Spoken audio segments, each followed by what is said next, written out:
companies will recognise they have certain risks in what they're doing, and they need to manage that, and occupational road risk is one of those. And if they're giving employees mobile phones, then they need to have a system to deal with the risks which arise from their potential use out on the road. Company and the employee are potentially at risk here.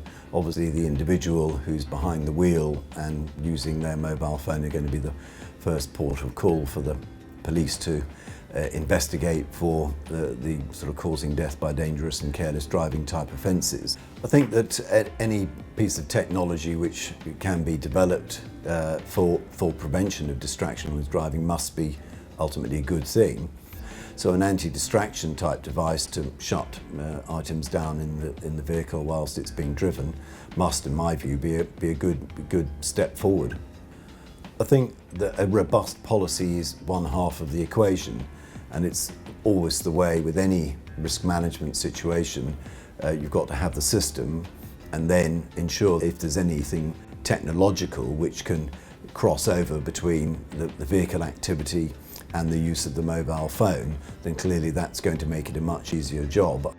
Every driver involved in a serious accident normally leaves the scene. If they're not in custody, then they will have their mobile phone taken off them, and it will be bagged and then examined for activity. Work-related driving, corporate manslaughter, prosecution of which I'm aware so far, there are usually about 60 or 80 corporate manslaughter cases being investigated by the sort of central CPS team that does it. That's all the time, and I think that in the right situation, the CPS would say, yes, we are going to go for a corporate manslaughter case. A classic claim would be by an injured party in any road traffic collision against, firstly, the driver, and if they're driving in the course of their employment, then against the employer as well. An employer might have an argument as to whether the employee was actually acting in the course of their employment, but usually if there's any doubt, then a properly informed claimant solicitor would go for both the driver and the employer at the same time.